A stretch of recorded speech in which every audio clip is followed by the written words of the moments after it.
my recovery was messy. It wasn't pretty. It never is, right? Like, I feel like sometimes people are like, oh, I want to get well. And it's like, oh, but this is when the hard stuff really starts. Here I am talking about eating disorders in an industry that is full of eating disorders. Full of it, if, in certain pockets for sure. And so it really did help me stay true to why I was there, and recognize that, that voice that I was told I was blessed with was doing good in this world. My son is 18 and struggling with addiction. I can only say that because he's allowed me to do so, but I know your daughter has struggled also, and now also talking about it. Yes. So you must be so proud of that. Yeah, so it's the realization that you never want to have. And I think as a mother, and I'm sure you relate to this too, and others that are listening, it's what you pray your child will never experience, because you know how hard it is.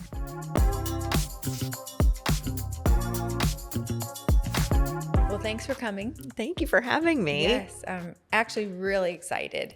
I really want to just dive right in with your book.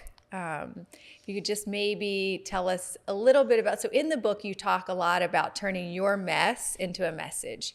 And I think that's why we align so much, because that's really what I'm trying to do with my book. And also really this podcast. I think the more women understand that we're all just out here doing our best, we all grow and we feel supported. So what was your mess? Oh my gosh, there were lots of messes. Like, how long do we have? Well, my whole story really starts with my recovery journey. So my history was with anorexia and bulimia. I struggled while I was in high school pretty severely, found my way through the grace of God to recovery. But I started sharing my story really early on. And I didn't realize what I was doing back then, but I was fiercely committed to making sure that nobody ever felt like they were walking this journey alone. I never wanted them to feel isolated. I never wanted them to feel like there wasn't access to help or any of those things. And the way I could do that was by sharing my story. It was very stigmatized 20 plus years ago, right? Sure. And so I started sharing my story on my college campus. I came back home my freshman summer, realized that nobody was really doing it in Orlando. And so I started sharing there too, ended up, fast forward, turned it into a nonprofit, spoke on stages all over the world, did really cool things with organizations and nonprofits outside of my own. And I realized that everybody has their own story, and we find ourselves really connecting the most in those moments of vulnerability, in those moments of struggle. And as a result of me doing that for so many years, really sharing to help people in the eating disorder community, I swiftly and quickly found myself helping a lot of other people share their stories and helping them build out their brands with the intention of service and impact, not ego. Not ego, right? Right, because eating disorder is one thing, right? Everybody has, there's just a variety. What do you think that was that encouraged you, like in the very beginning, as you're healing? Why did you want to share it? Yeah, so I had a mentor in my life who looked at me when I was 18 years old, and she said, "You were blessed with a voice to tell your story. You can make a difference." And it was that. It was literally what I do for so many other people with holding up the mirror and telling them what's possible in their lives. She did it for me. And she was the person that booked me to speak at the first high school I ever spoke at. She helped me learn how to share my story responsibly based on where I was in my recovery journey and what I wanted to share. And she started everything. And I talk about her in the very beginning of my book as I'm standing at the end of the runway in her studio. And she said those words to me, and I'll never forget them. And really what she did, she just unlocked something in me that was so liberating and freeing that I didn't even, realize back then. But had she not spoke life into me at that moment, my entire life would be different now. She changed everything for me. Wow. Amazing. Yeah. Do you feel like that also helped you on your journey in terms of like, I know talking when you're in something also helps with accountability, sort of like if you're going to speak on a stage about how you're recovering, you do in some sense need to recover. Yeah, it was a huge, huge factor for me because I couldn't do those things if I wasn't staying true and living in integrity. My recovery was messy. It wasn't pretty. It never is, right? Like I feel like sometimes people are like, oh, I want to get well. And it's like, oh, but this is when the hard stuff really starts. And, I got into recovery when I was in high school, but moving away to college was a whole different situation for me. And it was me walking onto my college campus, going to the student healthcare center saying, is there a support group for individuals in recovery or those that are struggling with eating disorders? And they said no. And I said, well, can I start something? Like that's how it started for me. And so then I became that person, that go-to, and I'll never forget it. Like one of the most vivid memories early on in doing this work was I spoke at my sorority, and there was a girl that then was not there the next semester, and she came back to me about a year later and said, I just want to let you know that your story really did spark something within me. I was struggling and I went and I got help. And that was everything for me. Like, right. I'm like, oh my gosh, right? So I am going to stay committed to my recovery. I'm going to continue to show up for others. I'm going to share my story. I'm going to shout it from the rooftops. And I had a lot of amazing opportunities to do that. And, after 5 years of doing a lot of community service work and really being invested, I won Miss Florida. And then that was really a very loud microphone for me. And again, accountability in the public eye. Here I am talking about eating disorders in an industry that is full of eating disorders. Full of it, if in certain pockets for sure. And so it really did help me stay true to why I was there, and recognize that, that voice that I was told I was blessed with was doing good in this world. Amazing.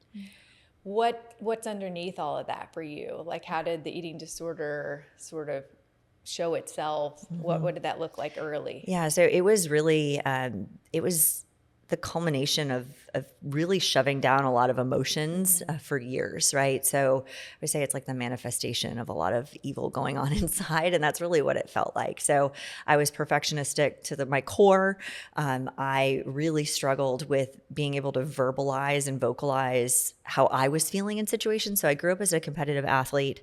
I was following in the footsteps of greatness. My mother was too. And what sport? So I twirled competitively. Wow. But like rhythmic gymnastic style, like high level competition.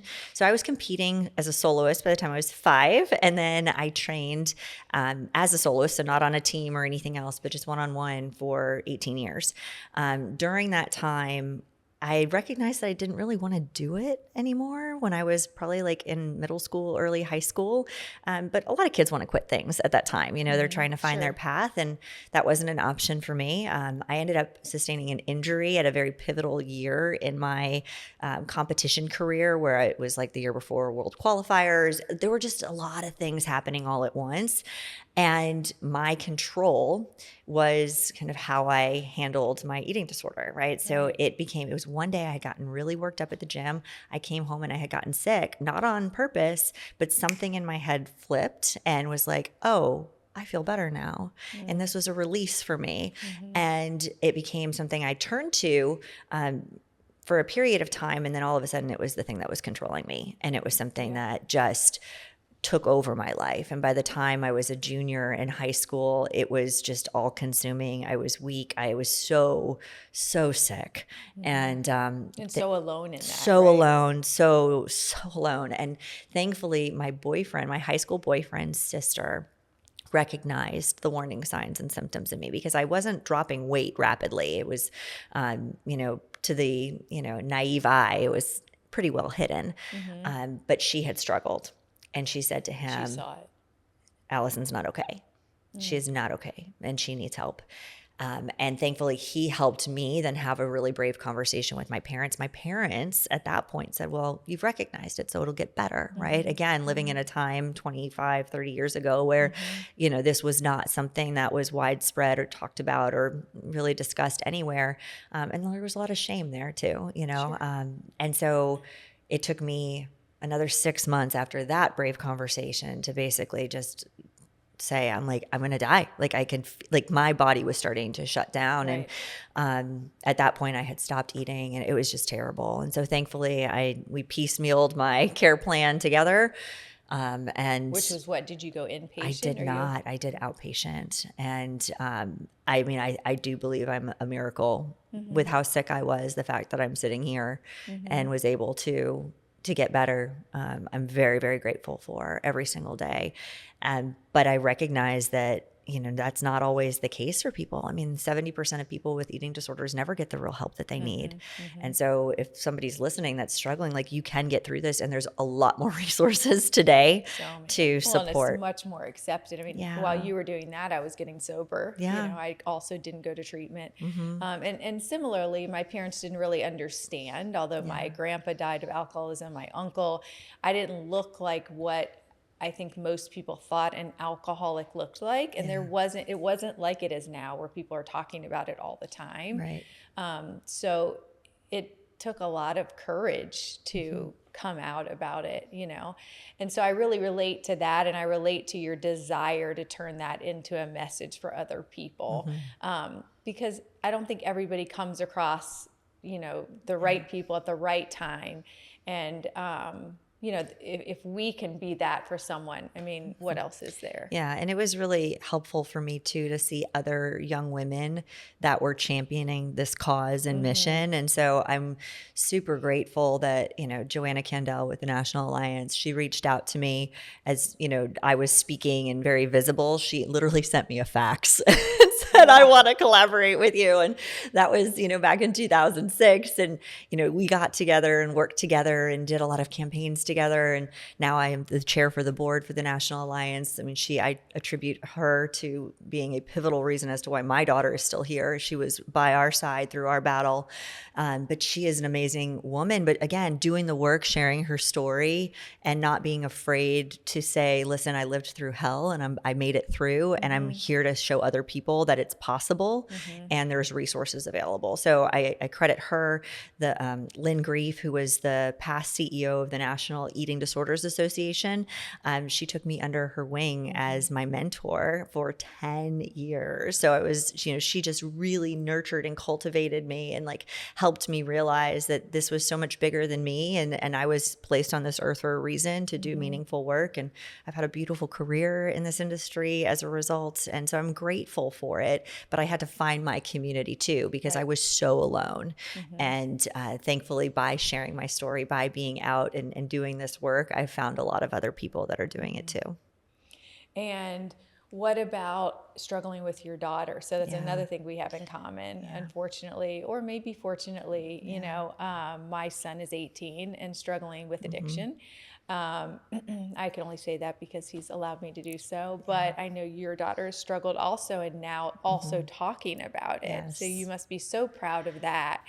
But take me to that moment when you realize, I know I was in denial for a bit of time. How about you? Yeah. So it's the realization that you never want to have. And I think as a mother, and I'm sure you relate to this too, and others that are listening, it's what you pray your child will never experience, because you know how hard it is. For Maddie, she had been bullied for about a year. And again, the warning signs and symptoms weren't really apparent until she started to really severely starve herself. And she came to me, and it was, it happened very fast from the time that it really went downhill. It was called acute onset of anorexia nervosa. She came to me on Christmas Day of 2023 and just laid her head on my lap in our room and cried. And just told me what she had been experiencing. I had no idea that she had been bullied for a year by somebody who we thought was her friend, and had been body shamed, and just, it was a horrific situation for a child that is so sweet and so kind and yet so people pleasing, right? And so that eating disorder took hold of her real hard. And thankfully, Joanna from the Alliance helped us put together a team swiftly for her, but it was too late, right? The outpatient level was just not going to meet her where she was at that point. It was a rapid decline. Oh, so she went inpatient. So we ended up having to put her in the hospital.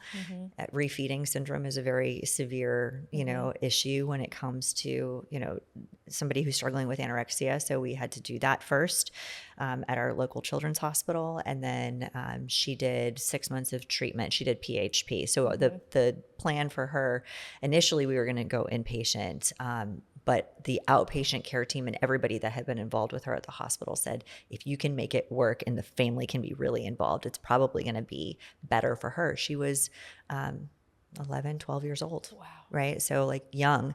And our options for that age were very limited. Yep. And Maddie's personality and all the factors involved, thank God, we were able to get, again, the support that we needed. But she was pulled out of school and pulled out of dance and wasn't able to do the things that she loved. And, our whole lives were flipped upside down for at least 6 months of that year. And, even thereafter, life is fragile and, recovery is a process. But we're really grateful that she's still here. We're really grateful for the people around us. But God, that was hard. How did you do that?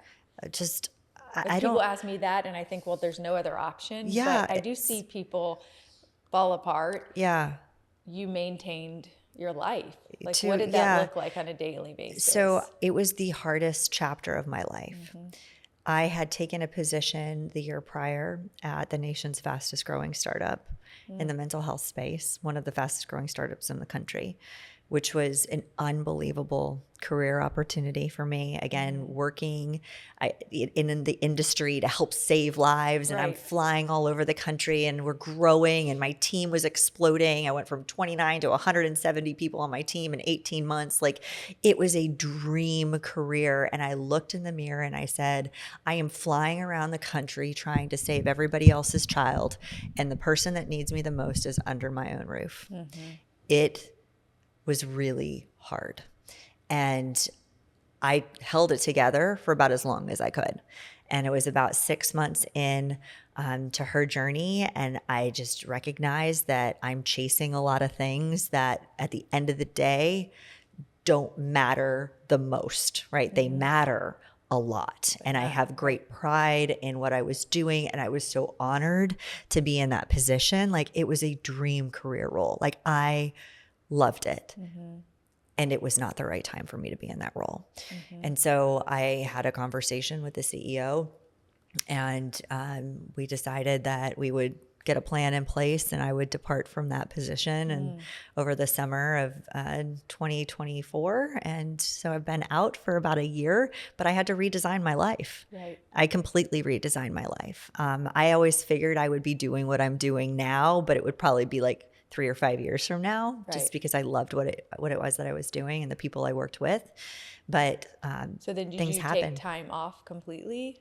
No, I mean, I had to like reconfigure. So I changed my availability significantly. So I went from working a lot of hours, a lot of hours, to really trying to keep things within the hours of 9 and 2 so that I could take her to school every day when she went back to school and I could pick her up every day and I could be actively involved in whatever it was that they were involved in. I have 2 other kids too. So, the juggling act is very real, but it was very necessary. And again, grateful for it all because now I am able to be just so much more present and involved. And I still, I bring my laptop to the dance studio. I sit there and get stuff done. Like I figure out how to make it work. But for so long, what I recognized was that I was trying to fit my family and my life into my work because I loved my work. Not the right way to think about things. And so I switched it pretty significantly to creating a career that supported the life that I wanted to have. And there were a lot of challenges, right? Like I thought I was going to have a really great launch my first month out and it did not. And then I thought certain things were going to come that did not. And that's okay because what I'm doing now, I love and it's okay, right? It's just, it's being okay with not controlling everything, which for me, right, that's a process, but it's good. I was going to say, part of eating disorders are very rooted in control and perfection. So how do you balance healing from that while still building? Because you're a powerhouse. So do you have to constantly sort of manage yourself in that space? It's a full-time job over here. I bet. Well, and it's because I am extremely driven. Like I can't explain, there's just this fire in me. Right. And part of my biggest challenge is I see potential in like everything and everyone. And then I take it on as this mission to actualize it. I know. I'm a product. But it's like, I love that. And what I've done that's been very helpful for me is map out how much of me is really available. And then one of the best things that I did last October, November, I started to really get super clear on what did I not need to be doing. And I started to build out team around me. So, I have multiple divisions of my company, and I had a consulting and coaching agency for years. So like I had proof of concept that I could do this as my job and do it very well, but I don't need to be the one doing all of it. So, I brought in 2 other coaches. I built out an offshore team to help with editing and content and all of those things that like before I was just doing it all myself. Well, that wasn't the point. I didn't want to work myself into another insane job that, because I can easily do that because I get excited about stuff and I love projects and I love, taking things on and running fast and building. And I love it. It's just part of who I am. And it doesn't have to always be me. And so I've been living by this mantra of who, not how. And so who can I bring in? Who can I get involved? Who can I refer people to? Who can be a part of this team, either, because they're a part of our agency or because they're a great vendor or agency that we love to refer out to? Like, how can I create something that feels really good and is healthy? Because I do love to grow and to build. And so it just like is in you. You're almost like a success matchmaker, I feel like, because like, I love that. I know I've told this story a million times, but like I have a decent self-esteem. Like I'm not somebody who needs to be told, oh, you can do this, because I pretty much feel that way. But my problem with writing the book was always just like, it's not that I didn't believe in the story. I just didn't know who the hell would want to read a story about a woman who had gone through hell, climbed out of it, and then figured out how to parent and have a bunch of problems. Like that just didn't sound like a New York Times bestseller to me. And when I told you about my idea, you were just so sure about it that it was almost like, I was like, this is a smart lady. Like if she's this sure with no skin in the game, maybe she's right. What do you think that is because you have such a belief in other people and in stories. It's like you're not on the receiving side of it. So I will explain to you. It's like you're so passionate that it makes somebody want to get up and do it. I mean, I've been told to write a book 1,000 times. But for some reason, I was so sure that you were going to turn this into a real book that I was like, shit, I better do my homework. And I'm not a homework person. But you did it. I think you figured this out by now. Yeah, but I got this like drive, this excitement, this like passion. It tapped into something that I obviously innately have also. And I think that the idea that I could help other people was such a driving force, but you have ability to see that in other people. What do you think that's about? Oh, I love that. Thank you for sharing that. That I do believe is one of my like superpowers or my gifts. Yes, I agree. And I will tell you, I don't see it in everybody. So just putting that out there. So, you heard it, people. But when I do, I have to remind myself that I can't want it more for somebody than they want it for themselves. So as I work with people, especially women, like that's one of the first things I tell a lot of people. And I've been blessed to run alongside over 300 amazing private clients, individuals over the last decade plus. And of course, thousands more in our beautiful She Believes She Could community, but the ones that I've really been able to witness and help. And there is something that is very consistent with each of them, and is that their mission and their message is what's driving them. It's the impact of their brand, not building a brand for ego or anything else. That. So it's more about the why. Yes, 100%, Right. which is why, I've spent so much time with so many of them crafting their story. Even if they don't have the desire to have a book, they still want to tell their story. And there's so much power in your story and what that does for just, society at large. And so I look at it and I say, if I can spark this, if I can hold up the mirror, if they can borrow the confidence I have in them, even just to do the first thing until they have the confidence in themselves to run from this point, the ripple effect of their message is so significant and substantial that they're going to change lives as a result of it. And that's what gets me excited. That's what got me excited. I remember one of my first assignments, you said, write down a list of all the questions parents ask you. And I thought, easy. They call me all day long, these parents, you know. I jotted them all down. And I started to realize that just by truly being honest, being totally myself, and just expressing my experience, that I could help people. And that's when you get a little fire under you. That's when you care less about the social media stuff and about, you know, it's more about directly helping other people. Because when you can do that, you really feel like you found your lane. Oh, yeah. And it's so powerful too. And I think because I have spent so many years in this industry, right? I've heard so many hard stories, but I've heard so many success stories. And then what people then go and do as a result of it. One of my mentors has this quote that he says, and it's, you know, you're always in the best position to help the person you once were. And when I find somebody that has that ability to do that and a desire to do that and is already doing it in some capacity, whether it's career or whatever it might be, those are so fun. Like that, those are the people that I'm like, okay, sometimes I just have to get you out of your own way to like show you how to shine that light brightly and make it about the people that you're impacting, not about the fact that you're stepping on a stage or writing 60,000 words or whatever it is, right? That's the thing. That's the vehicle to your impact being accelerated. Right, which really is the thing that makes it work. Yeah. Because another area I would get tripped up in is like, I'm not as polished, or I'm not this or that.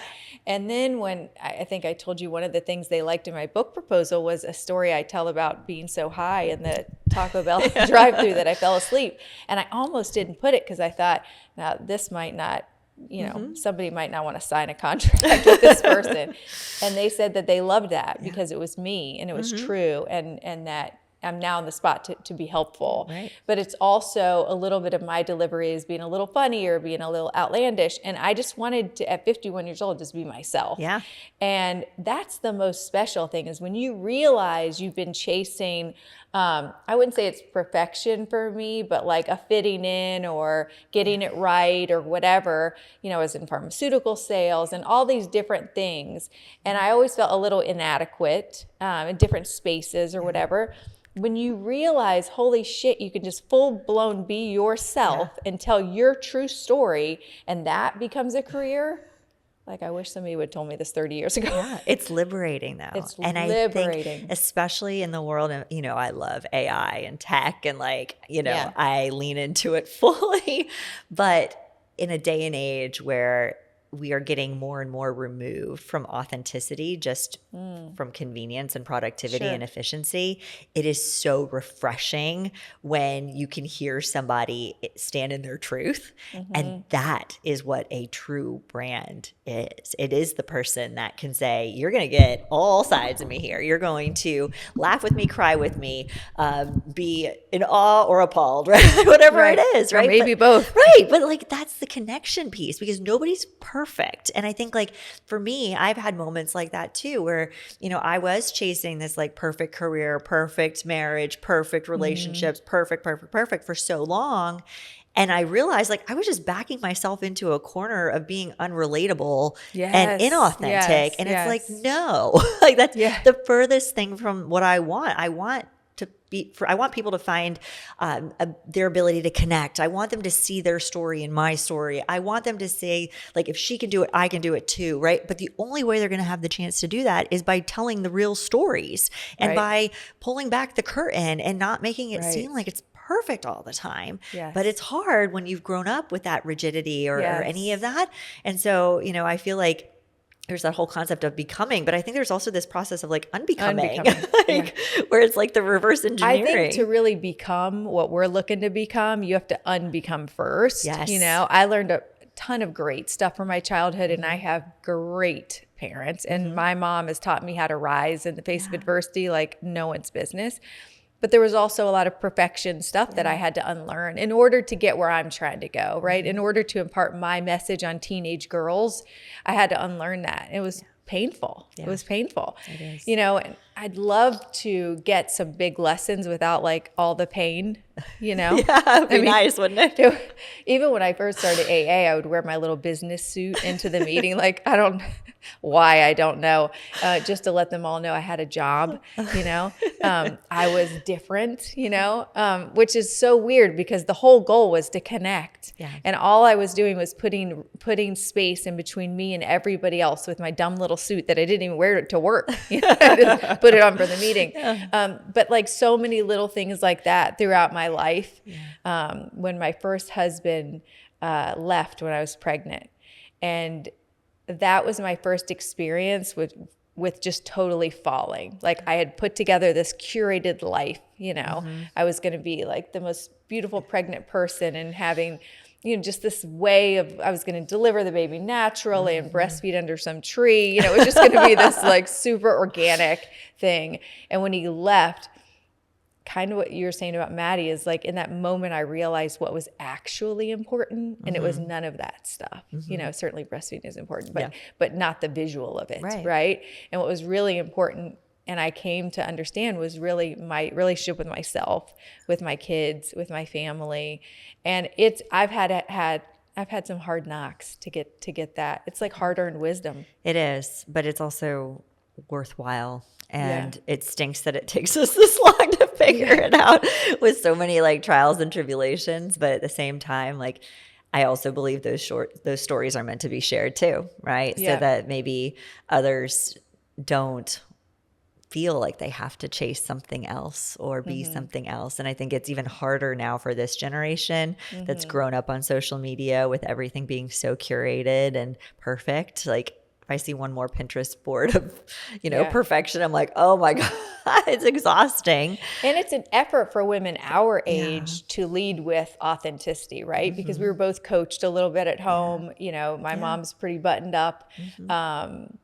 You almost have to make an effort to, I do it with cursing and a lot of other wild stuff, you know, I don't know what you lead with, but it's almost like we have to make an effort so that you can pass down something different. Yeah, you do. It's it has to be intentional, and it also has to be thoughtfully done too, because you know the influences that we've had in our lives care deeply for us, and I don't want that for my kids in certain ways, right? And so it's how would you say you're leading different?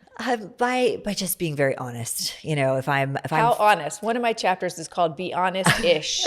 Yes, honest-ish is a good way of putting it, but not making things sound or feel like they have to be perfect all the time. If I've had a hard day, letting them know I've had a hard day. Like I think communicating the good and the bad, not just the good, is important, because I don't want them to feel bad for feeling bad. And I think that's really, really important as a parent, is to allow them to express themselves and share openly. And you know, my 9-year-old the other day said, she's like, I'm feeling a little anxious. I was sad that she was feeling that way, but I was so freaking proud that she knew how to put a word to a feeling. And I never would have been able to say that at 9. No. Never. Yeah. So I was just like, okay, like now I will help her with that. And I'm really glad that she knows how to say that. Well, there's so much more to work with, because the reality is all 9-year-olds feel anxious to some degree. Right. And we didn't grow up in a generation where it was talked about. No. You know, I had never heard that word till I was a teenager. In my house, school. Nobody slept in, nobody complained. You know, there were just a lot of things. And so I have a ton of grit. I know how to pull myself together. I know how to take care of myself. But I had to teach myself how to be okay with not being okay. And that is something also that I'm trying to impart on my kids. Yeah, absolutely. And let them sleep in. Every once in a while. No one slept in at my house. Oh, I'm an early riser. I'm an early riser, but like my mom would come around with a vacuum and she would vacuum at your door at like 7 a.m. You know what I mean? Like on a Saturday, like, you know, like this. Yeah. We're okay, you know? So sometimes when my kids are sleeping, I think of that and I just want them to sleep. I think probably the pendulum has swung too far and they're like sleeping till noon, but you live and you learn. Yeah, absolutely. Well, what would you, if you had to impart wisdom on a woman who thinks her life is a mess, but has a little yearning deep inside to be helpful? How can someone take their mess to a message? Oh, yeah. So one of my favorite exercises to do is to create a story bank. And you do that by literally putting words on paper and starting to say, like, what were those defining moments in my life? Where did a transformation occur at any point, any stage, even if it wasn't glorious and amazing is what you would think a transformation is. They never are, right? But it's just putting those things on paper. So where did you experience change? How did you rise from a hardship? How did you overcome something that maybe you see others struggling with? Like, what were those pivotal points? Okay. That is where the message comes from. Nobody wants the success story with no trials and tribulations. Everybody wants to learn from other people's lessons and see how they've come out of it. They want the shortcut or the fast forward button or the easy button. They want something. Right. And every one of us have lived experiences that can be shared with others. And so you start there and you start to think about, okay, what have I experienced that others are experienced that I can share?